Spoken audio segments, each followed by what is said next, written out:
విన్నాము.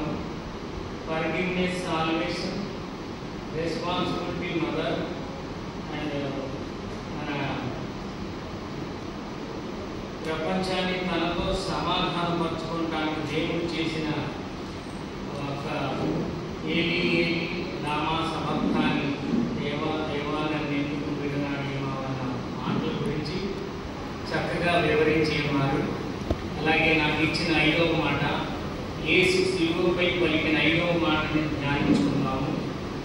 యోహాను 19:28 యేసు శిలువపై పలికిన మాట దప్పిక గురుచున్నాను అన్నది ఆయన మన కొరకై పొందిన శ్రమానుభవము తెలియజేస్తున్నది. ఎందుకనగా పాపులమైన మనలను నీతిమంతులుగా ఆ దేవాది దేవుని ఎదుట నిలువబెట్టుటకు క్రీస్తు పాపిగా మారాడు. ఈ లోకమందు పరిశుద్ధుడు అయిన ఆయన బలియార్పణను బట్టి మన పాపములు కడుగబడి ఉన్నాయి. ఫర్ ఎగ్జాంపుల్ యోహాను 4:7-30 అంటే 28, 29, 30లో చూస్తే సమరయ స్త్రీ విషయమై మనము ధ్యానిస్తే ఆమె పాపాత్మురాలై ఉండగా యేసు ఆమెను ప్రేమించి రక్షించి ఆత్మల సంపాదికురాలుగా చేశాడు. అనగా ఆమె సాక్ష్యము ద్వారా తన ఊరి వారిని యేసు వద్దకు నడిపించాడు. ఆ విధంగా పాపులమైన మనలను రక్షించి ఆయన జనముగా ఏర్పరచుకొని తన యొక్క నీతి సాధనము వలె ఉండి ఆత్మలను రక్షించాలని ఆయన దాహమై ఉన్నది. 2వ ఎగ్జాంపుల్ ఏంటంటే నిర్గమకాండము 17:1 వరకు 17:1-7 వరకు చూస్తే మనము ధ్యానించినట్లయితే ఆనాడు బెబిదీములో ఇశ్రాయేలీయులు బహు దప్పిక కలిగి ఉండగా మన దేవుడైన యెహోవా మోషేకు ఒక బండను చూపించి దాన్ని కొట్టమనగా దాని నుండి జలములు పారినవి. దానిని బట్టి వారి దాహము తీర్చబడి ఉన్నది. ఆ రీతిగానే మనకు తన ప్రియ కుమారుడైన యేసును చూపి ఆయన కొట్టబడి శ్రమయు వేదనయు పొందగా జీవనది అయిన క్రీస్తు నుండి పారిన జీవజలములు అనగా నిత్య జీవము మనకు అనుగ్రహించబడి ఉన్నది. 3వ ఎగ్జాంపుల్ అయితే రక్షింపబడని నాట్ సేవుడు అనేకులు లౌకిక దాహం కలిగి ఉండగా మంచి కాపరి స్వరములను వారికి వినిపించి వారిని యేసులోనికి నడిపించుటే మనకు కలిగిన యేసుకు కలిగిన మన పట్ల యేసుకు కలిగిన దాహం. కొందరికి ధనదాహం, కొందరికి అధికార దాహం, కొందరు రకరకాల దాహం ఉంటాయి. వాటి నుంచి తప్పించి మనం యేసులోనికి నడిపించుటే మన పట్ల యేసు కలిగిన దాహం అని తెలియజేస్తున్నది. ఈ దాహము మనము తీర్చే వారంగా ఉన్నామా? యోహాను 5:24 మరియు ప్రకటన 20:15లో చూసినట్లయితే దేవుడు మనలను తీర్పులోనికి తేక అగ్నిగుండమైన 2వ మరణం నుండి నిత్య జీవంలోనికి దాటించి ఉన్నాడు. అలాగే లూకా 15:4లో చూసినట్లయితే 100 గొర్రెలలో ఏ ఒక్క గొర్రె నశించుకోకూడదని మన కాపరి అయిన వారికి దాహమై ఉన్నది. ఆ రీతిగా ఏ ఒక్కరూ నశించిపోవుట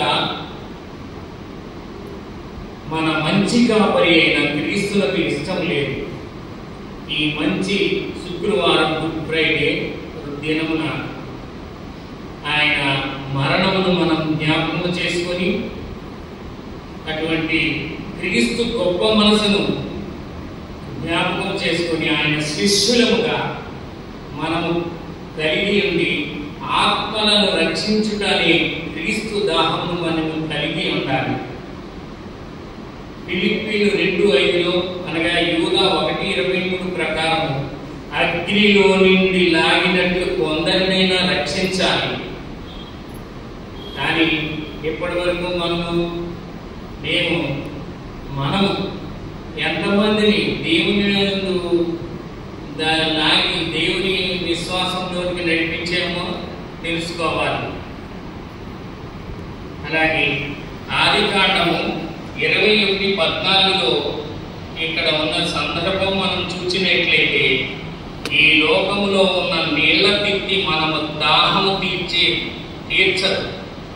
అయితే యేసు మన ఎడల ఊరిడి నీటి కుక్కగా అనగా శాశ్వతమైన జీవజలములను చూపి మన యొక్క ఆత్మలను రక్షించి ఉన్నాడు, అనగా నిత్య జీవం ఇచ్చి ఉన్నాడు. ఇట్టి భాగ్యం కలిగిన మనము ఆయన సాక్షాత్మైన బావులకుగా అనేకులను రక్షించి యేసు దాహం తీర్చాలి.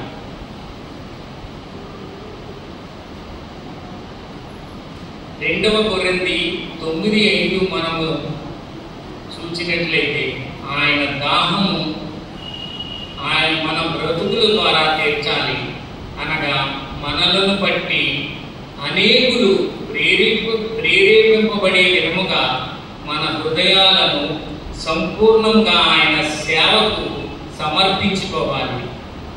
సమరయ స్త్రీ వలె మనము యేసు దాహము తీర్చేటి వారుగా ఉన్నామా, లేదా భటుని వలె దాహము కొని ఉన్నానన్నప్పుడు చేదు చిరక అందించే వారముగా ఉన్నామా? మన బ్రతుకులో మన ప్రవర్తనలో చూసుకుందాము. ఆయన దాహము తీర్చాలనే గొప్ప ఆసక్తి కోసము మన అనుదినము దేవుని వేడుకుందాము.